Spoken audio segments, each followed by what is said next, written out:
Today, I'm so excited to be sitting down with SCA 2017 graduate Landon Moss. And Landon just spoke with our middle school, high school students at Chapel and did a fabulous job. And we're just going to kind of walk down memory lane and talk about where the Lord's taking you now. So I have my questions so that I can refer back and not forget anything. I ask you to tell me your best memory of SCA. So I would say my best memory. We had high school retreats for 4 years. We had we had this the color run. I have a lot of fun times. Disney was the best trip I've ever taken. But I would probably say my favorite memory that I can remember was my senior year high school retreat. We were laying in the bed in our bunks, and we had a little cabin. And my buddy Yuri had brought, one of our other friends had brought some glow sticks, and Yuri got a hold of them, and he was, let's just say he was a handful. And so he opened those up and started throwing them around the room, so we all got them and threw them around the room. And they ended up disappearing, so it's not like they left a mark or anything. Yeah. So we were still Christ-like in that, but we still had a blast. So that was probably my favorite memory. That is great. And tell them how long you went through to SCA. So I came here in kindergarten. I was born in Gaffney, but my mom worked in Spartanburg, so we moved up here, and they put me in here from kindergarten and graduated here 12th grade. So. And during that time, what was your favorite class? There's a lot of good classes, but I think my favorite and most memorable one was Miss Hamlet's 4th grade class. Oh. That was a good one. What stands out in that year? Y'all did a lot of fun things. Well, she would always have these games we would play, and it was like sports games and stuff. So we would be able to have trash the ball and do learning and that stuff. So the fact that she incorporated sports and learning was what kind of helped me and made me have fun time. So those who don't know you, tell them what sports you did while you were here. So I played basketball. I played as long as I could. I played football from middle school to 8th grade or 6th grade, 8th grade. When we first started, I played baseball my senior year and junior year, and I played golf from 7th grade to 10th grade. Yeah. So I enjoyed a lot of sports. What are some things you learned from playing sports here? I learned a lot. I would say one thing and one person that taught me most is Coach Art. I've learned there's 3 men in my life who have had a significant impact on me. It's my dad. That's a mentor of mine, and that's Coach Art. And Coach Art helped me kind of become a man. I was really kind of, I wasn't laid back, but I was just a really nice guy. And to play sports and to compete at such a high level as SCA does, you can't be nice. And so Coach Art kind of had to instill in me a type of fearlessness, and he just taught me how to stand firm to play my game and to be the same guy on and off the court. And that's just something that you don't see taught a lot, and something that Coach Art really stresses is basketball is important, but it's not everything. Right. You spoke to the teachers today at Chapel. Kind of give them a synopsis of what you said to the teachers today. I wanted to, before I got into my message today, I wanted to talk to the teachers and just thank them for what they do, because I know a lot of times, especially the chapels that I had been at, they would, the other speakers would come and say, hey teachers, thank y'all for what you do. You do an awesome job, blah, blah, blah. But I thought it would be really important for them to hear it from, a guy that they were able to teach and to have an impact on. And so I just talked to them and just thanked them for what they did. And I told them that I wouldn't really be the man I am today without them, as well as Coach Art.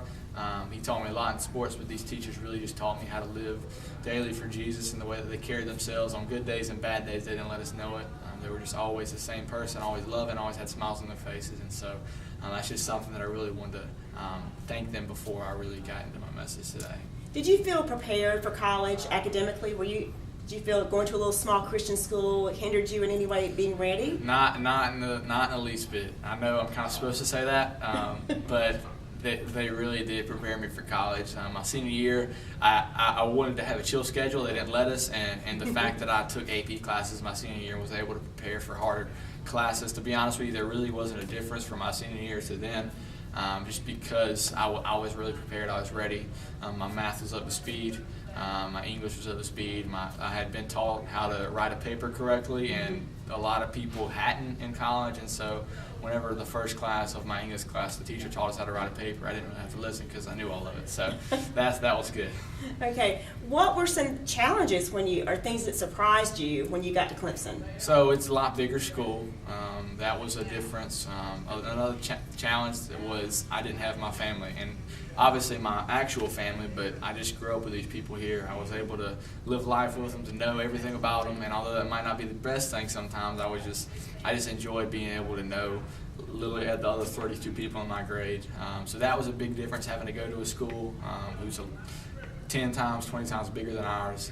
But it was good because this really prepared me and gave me a Christian foundation for going against whatever it is that the secular school brought at me. So. And you have stayed in pretty close contact with quite a few of your classmates. Yeah. So kind of share with those guys. Yeah. So I got a buddy, Nick Willis and Matthew Burgess. They're my two best friends in the world. What we did, there's an app, it's called House Party. It's crazy how technology is nowadays.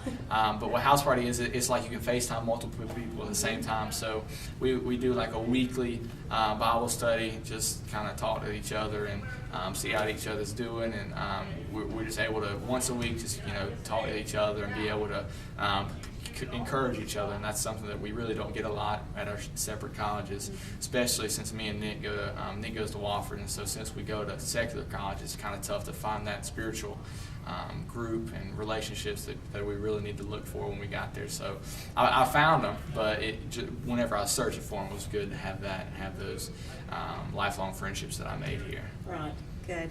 And the last thing I want you to do is share your heart for missions. You've had some wonderful experiences to share the gospel all around the world.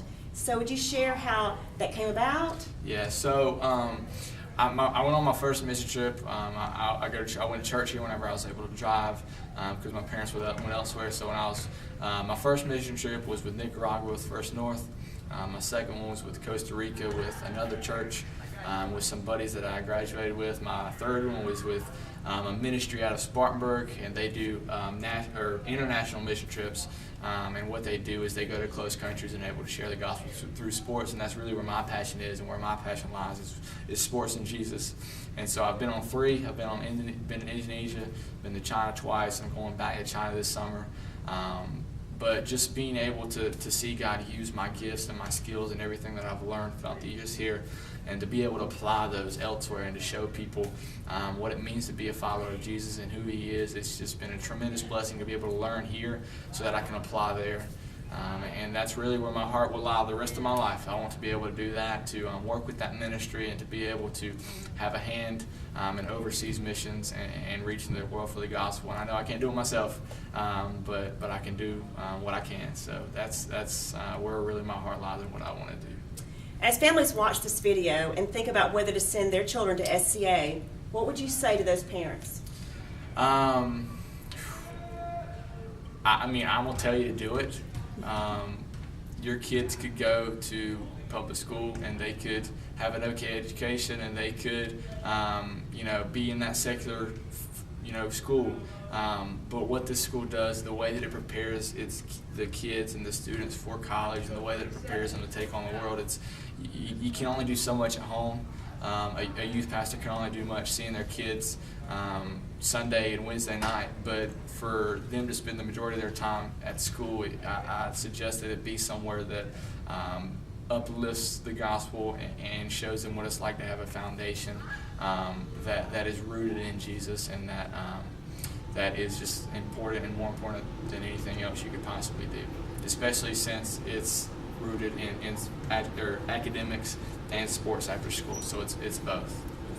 All right, well, I want to thank you again for sitting down with me, and we are praying for you, especially this summer as you go on another trip. Thank you so much. Appreciate y'all.